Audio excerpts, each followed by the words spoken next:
Ah, yes, the intro. Definitely the best song on this whole thing, for sure. Joking, of course. But there are some cool things to note about this. First of all, the guy at the beginning who goes, "Please welcome 21 Pilots." One of my favorite moments of the whole thing. His name is Steve Bolton, and he's actually a pretty cool journalist. He's actually, or music journalist. He's written some books on the topic. Maybe not on 21 Pilots, but on a lot of different types of music, and I think a pretty cool thing to add. But I also want to talk about Tyler Joseph and his little monologue before the whole thing.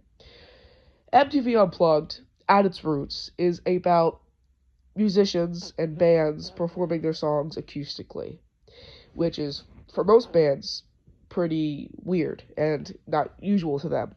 However, Tyler Joseph interprets it differently. He sees MTV Unplugged as a way to perform your songs in a way you wouldn't usually.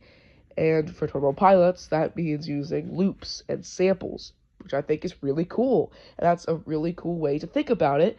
And as a big fan of MTV Unplugged back in its prime, I think that's a really cool way to consider it. And what Tyler does and what 21 Pilots does with that concept is shown immediately at the next track.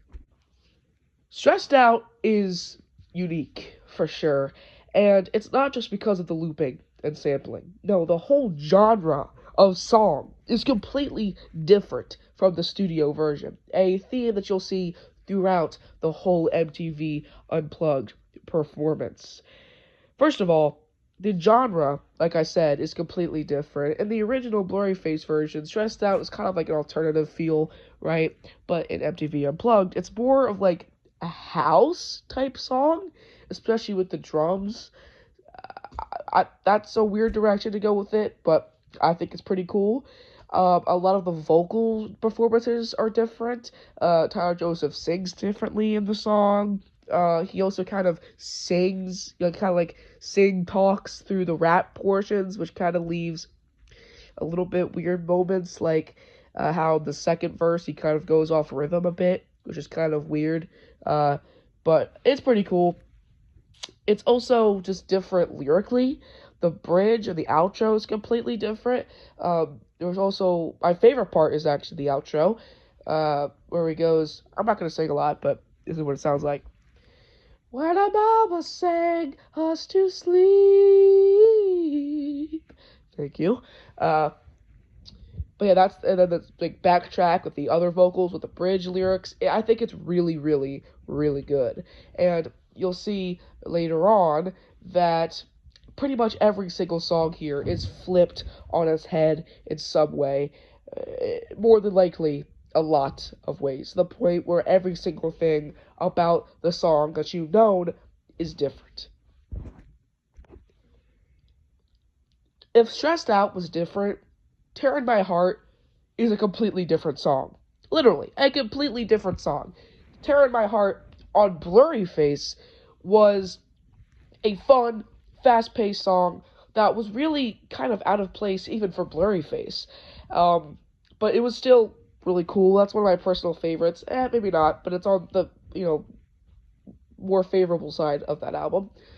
And on MTV Unplugged, it's the complete opposite. It's very mellow, very slow, probably the slowest song on the whole thing, but it works really well. It works really, really well. Also, like on Stressed Out, there's a lot of different vocal differences that Tyler Joseph does, which makes it really, really cool. Also, the outro, see, similar things. The outro is very different too. My heart is my carver. See, all that. It's very different as well. And I just think it's a mashup that is it's a mashup that was very complex, very complicated, to the point where you can't even really compare the two songs. Like, I can't even really say one is better or worse than the other just because they are so different. Like, at its roots, they are different songs. And I think that's what makes it great. Makes it amazing. Makes MTV Unplugged different than just a normal live performance, which was the idea, but the execution is just phenomenal. All right, I'm gonna be frank. This is my favorite one out of the whole thing, for sure. It's definitely my favorite mashup, although it is close, I'll admit, but it is definitely my favorite. Um, this is also the first song where we get audience interaction. Won't be the last for sure, but it is the first, and it's nice to see the creativity really shine in the concept of this. They, if you want insight, Tyler Joseph makes the crowd go, ah, just like that, and they implement it into the intro and elsewhere in the performance for House of Gold. And also, let me talk about this. House of Gold is probably the most similar, and Lane Boy too, is probably the most similar to their studio counterparts. I mean, House of Gold, like I said, the kick drum's still there, the tambourine's still there, the ukulele's still there. Tyler Joseph, for the most part, sings it the same. Of course, there are little subtle differences, but for the most part, like I said, it is the same. Um, but it's still really good, for sure. And the transition between House of Gold and Lane Boy is great. Perfect. The, just I don't even know what's about it. It's really nothing that special, but I don't know why. It's just really good, in my opinion. And also, my favorite part of the whole thing is when they stop for like 5 seconds and the crowd starts clapping, but then they just go right back to it for like a 20-second outro, which I always think is funny when I hear it. Especially since that's how it is on the studio version, where it ends and then just comes right back like 5 seconds later. So I really am happy to see that they implemented that in the live version as well. Overall, just all around a great one. Shy Away is a song that I'm very happy to see included, especially since this is, out of all the songs we've had so far, three of them have been Blurry Face songs, and it won't be the last Blurry Face song. Heads up. Of course, it's not hard to see why this is. This is clearly just them performing their hits, and Blurry Face is, of course, the hit fest, but I digress. Shy Away should be my favorite. It should. It not only mixes the calm, somber aspects, like the first two tracks, with Tyler's vocals being so beautiful in this, uh, like it, I love you, or he does something like that, where the chorus is like way different. It's just out. It just feels so emotional, in my opinion. But they also have the fun aspect on the latter half that is kind of what House of Gold and Lane Boy were doing, where it sounds pretty similar to the original, but has enough differences to keep you on edge, keep you on your toes, and keep you interested. All around, this should be my favorite. And it would be if it weren't for the outro. I don't know why, but every single time the song's coming to an end, I just have to hear, "Hey mom, I'm on MTV Unplugged." I have to hear that. I just feel something boiling inside of me. I don't even know why necessarily, but I just think it's so damn cringe and annoying. I don't know if that's a hot take or not. I guess I'll find out once the video comes out, but I just always have hated that part. And I guess maybe it's a little tongue in cheek and fun on your first or even second listen.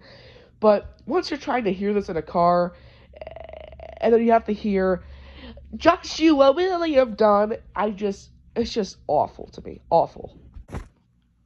Well, there had to be some negativity in there eventually. No, not much. This is still my least favorite on the whole thing, excluding the intro, of course. But there are some good and even great things about this. For example, this is by far the most interactive out of the songs. For the drums, or at least parts of them, they had the audience do some sounds. They had a guy come up and he went boo with a kick drum. They had someone go up and do shh for the hi-hat. They made the whole audience clap for the snare, and they made the whole audience go woo for that sound effect. And once it's like in the process, you can kind of hear doubts in the crowd, like, what, this is gonna be stupid. Even Tyler Joseph is like, sure, okay, that's good. Like, you can tell he has some doubt, or at least that's what you think. But once Josh puts the effects over him and starts playing it goes hard. It goes crazy. And then the song starts. And it's not bad. At least the bad part hasn't come out yet. But I definitely think it's the least unique out of them. I mean, I get something different from every song so far. And I get something different from this one, too. Being the drums, like I said prior. But I feel like there's just not enough. And Nego of the Niners is the only trench representation on this whole thing. Like I said earlier, most of these are Blurryface songs, so the little representation we have from other albums are greatly appreciated. However, it's only for like 15 seconds, which sucks because Nego of the Niners is my favorite trench track, but it's just not really used properly. So I really also think the transition is kind of the worst out of the three mashups. Overall, just kind of the most mediocre out of the bunch. Though not bad. I would never say any of these are bad, but definitely the worst, for sure.